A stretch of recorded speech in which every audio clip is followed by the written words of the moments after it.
Good afternoon. Welcome to our GO work session on spending affordability guidelines for the FY 21 to 26 CIP and other CIP assumptions. We did have a public hearing on January 28th, and there were no speakers.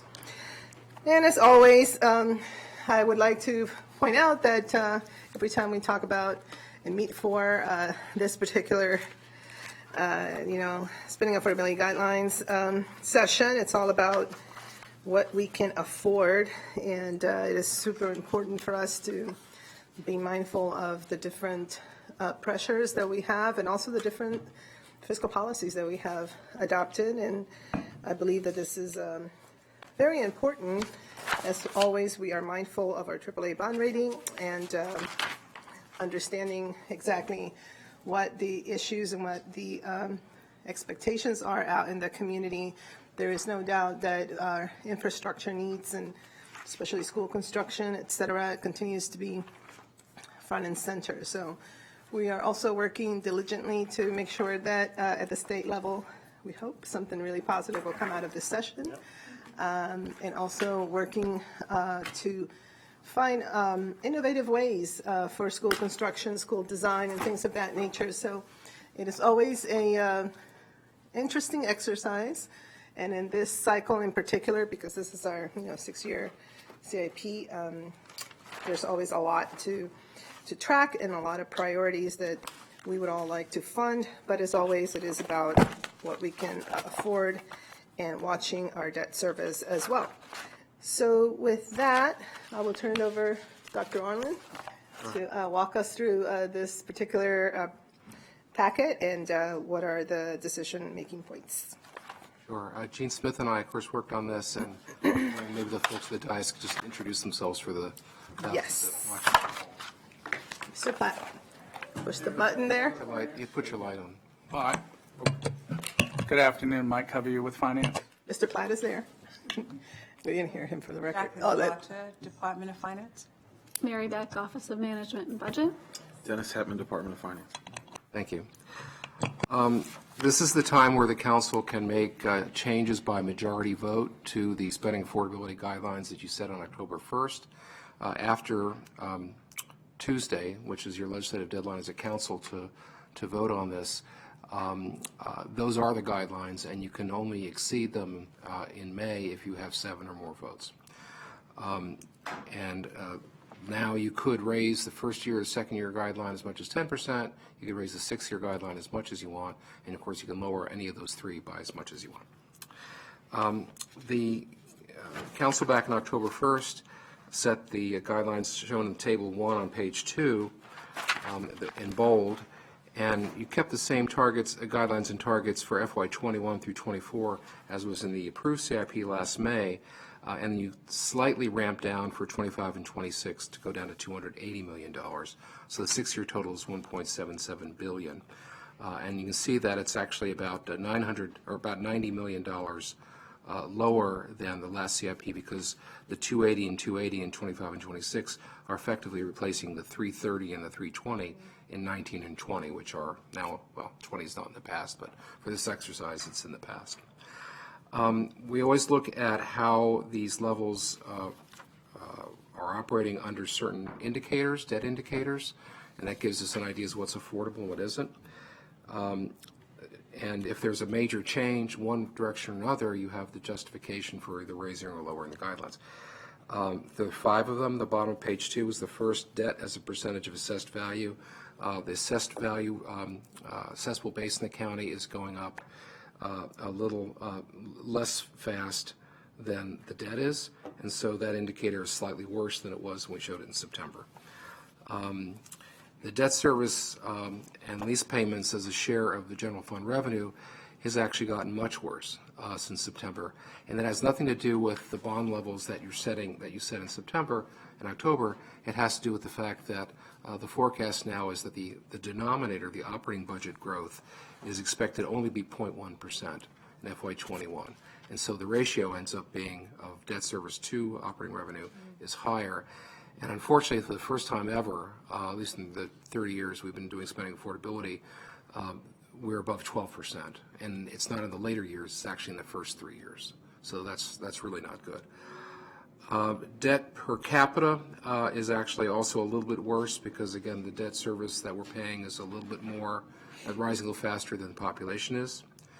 Debt as a percentage of income is better because income is growing a bit faster than the debt is, and the payout ratio is still well within the, or it's within the 60 to 75% range.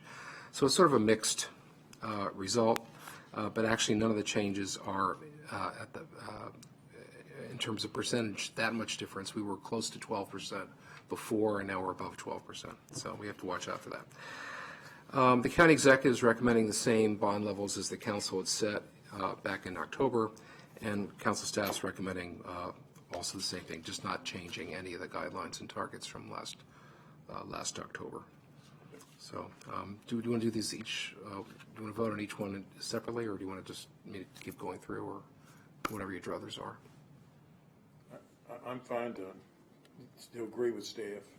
Okay. And Yes. can I just say earlier, when Glenn and whoever else was associated, this was a wonderful packet. You did a great job, and I guess Jean is too. I mean, I noticed Jean's right at your. I don't want to cause any fistfights here, but really, you did an extremely good job on this. Well, two things I want to say. First of all, this is my swan song doing this. Jean will be doing this from now on. And secondly, thanks for the plaudits. This is actually the same packet I put out for about 20 years. I just plug. Let me correct that. You know, this is plug in new like numbers. You're like a guy that's been Sometimes the teaching and conclusions gives are the same different. test each Format's week. Exactly the same. Have there not been some years where somehow something like a No, date you're- was like, and we're like, oh wait, yeah. I'm just saying the format of it. No, I know. I'm not talking- yeah, no, I no. know. Yeah, all of a sudden you decided to give us this true confession. Okay. Well, Yeah, so I think, yeah. take credit when credit is due, but maybe not on this one. Okay. Did you leave it for Gene to copy for next year? Yes, absolutely. It's a Word document, by all means. He's going to reinvent it, I'm sure. Inflation rates, we always depend upon finance to they're the best judgment of, always the best judgment on that. And this one, inflation rates are expected to drop considerably from what we'd assumed last September. If you'd like them to talk about it some more, they're here. But as you can see in the table 2 at the bottom of page 3, we're dropping about 1 full percentage point or more from the inflation rate we assumed just early last fall. That's in terms of the CIP, that's actually a little bit of good news because we can program more for the same amount of money, but I would say that's like a silver lining. It's probably mostly not good news. The set aside for bond funded projects, for general obligation bonds, we never program everything that we can because we want to leave space for the inevitable cost overruns which happen on existing projects that are in facility planning now that will in a year or two become real projects. We need to create some fiscal space for those. And every once in a while something just comes about the blue and says, gee, that'd be cool if we could do that. More than cool, it'd be really great if we could do that. And you want to leave some space for that. So again, the table 3 shows the set-asides, and those were in millions of dollars for the last few CIPs. And you see the executives recommending $15.3 million as the starting point in FY21, which is actually, it's pretty close to what it was 2 years ago. FY19 to 24 is 15.1. FY17 was 10.4. 15.3 is a nice, good size reserve. It's not too big, but it's also not paltry. So, and the years as you go further out, of course they're bigger and bigger. And so the overall reserve is $161.6 million, about 8.5% of the total CIP, which is pretty normal. You're not going to end up exactly at these points, but if you're in the ballpark of these numbers, you'll be fine. PAYGO. The PAYGO policy that was adopted about 10 years ago was that we would program PAYGO, which is cash used for CIP projects which are bond eligible. It's a way of basically saying, look, we're not going to borrow money for everything we could borrow money for. The policy has been that we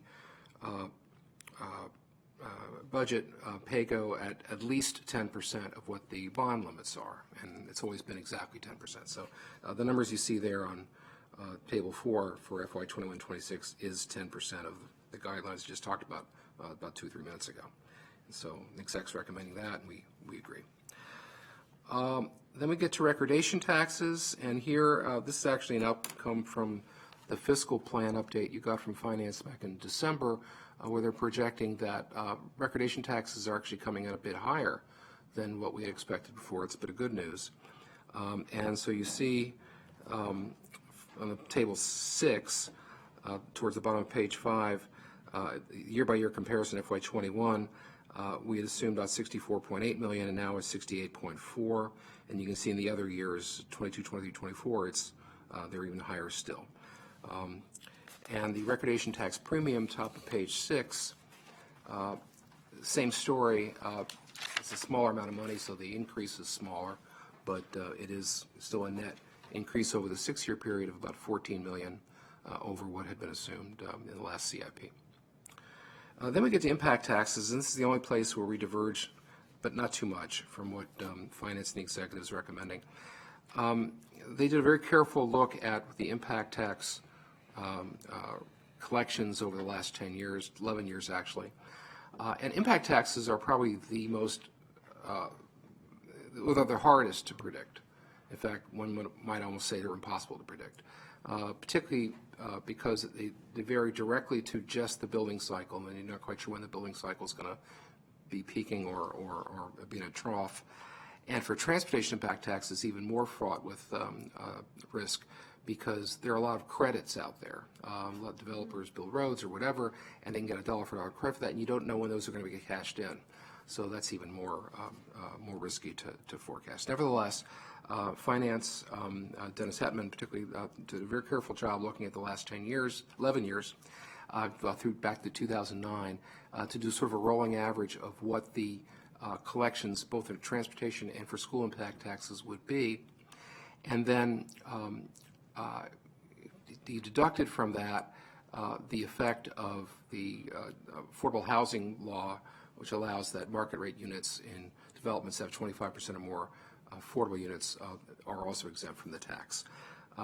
That 25%, the 25% law, basically their forecast is based on just those projects that have either been through the process or in the pipeline now or just on the verge of going through, not ones that might come up in the next 2 or 3 years, but just those projects, and there are 11 of them, I believe, would result in a foregone revenue of 92 million over the 6-year period. So they reduced the amount of money from this sort of rolling average figure by 9.2 million a year, figuring that the 92 million essentially would be probably draw down over a 10-year period. The only disagreement we have, and it's a small one, is they did go back 11 years, and typically when you look at I would think going back rolling average, you go back by 5 years or 10 years, and the 11th year in this case was 2009, which is a particularly bad year. Not that we should ignore a bad year because it's a bad year, but it was a bit arbitrary, I think, just to go to that extra year. I think they were worried, and they can talk about it, that there may be some bad times coming ahead, and this was a way of sort of keeping that into play, and also to try to be as conservative as possible, because on impact taxes, our philosophy for the last, decade or so has been to try to program a bit conservatively. Maybe, so if you had a median, maybe it's a little bit less than that, because it's okay at the end of the year if you have more revenue. It's not so great if you've projected more and you've got a hole to fill with general funds. But nevertheless, Gene and I came to the conclusion we think should be averaging 10 years, and Finance is willing to rerun the analysis based on a 10-year rolling average. And so what you see there at the bottom of page 6 is the effect on the transportation impact tax. It's basically $1 million more per year, slightly less than $1 million a year. Instead of 8.8 million, it's 9.8 million. It's still well below the 12 million that had been forecast in the approved CIP, so it's still a reduction. And on the school impact tax, towards the bottom of page 7, you see the increase is about 1.7 million per year, but it's still lower than what had been assumed by in the approved CIP by almost 5 million in 21 and by 7 million in FY24. So we're still looking at much lower impact tax revenues, just not quite as much lower. So in fact, in this whole packet, that's the only thing we had any disagreement with Finance, and it's really not much of a disagreement. But we are trying to pick the numbers we're working with now. So I guess So this, we are okay with your recommendation. are you, and Mr., okay. Okay. State school construction aid, the recommendation from the executive is we use actually the amount that we got in state school aid last year. The approved CIP showed $59.2 million in FY20. We're actually only, in the end, only got 58.7. And I think, Mary, correct me, we're making that up in the reserve this year? In the GO bond reserve, right. So again, there's no disagreement here. Just this as a starting point, at least, assume $58.7 million a year. The E&C committee will look at this as well. If they want to weigh in on this a little later, obviously they will. And of course, there's the big question of what's happening in Annapolis, which has its pros and cons. Pro is that we can get a lot more money, but con only if we can find the money to match it, which is, we're going to be hard pressed to do, but I think you're up to date with that issue. Current revenue, this is cash in the CIP for projects that are not bond eligible. The executive is recommending numbers which are similar in FY21 through 24 as what was in the approved CIP. And for now, that's as good assumption as any. But just know as the sun rises in the east and sets in the west, in March, you probably will come over with revisions which will lower this. Because when the operating budget comes up, this directly competes with that, and it tends to reduce it. And that'll be in his CIP revisions that he sends over on March 15th. Don't know what those are and how much it's going to be, but it'll be something. And then finally, park and planning bonds. You recall that last fall there was a debate as to whether to raise the guidelines, which had been 6.7 million a year, up to 8 million.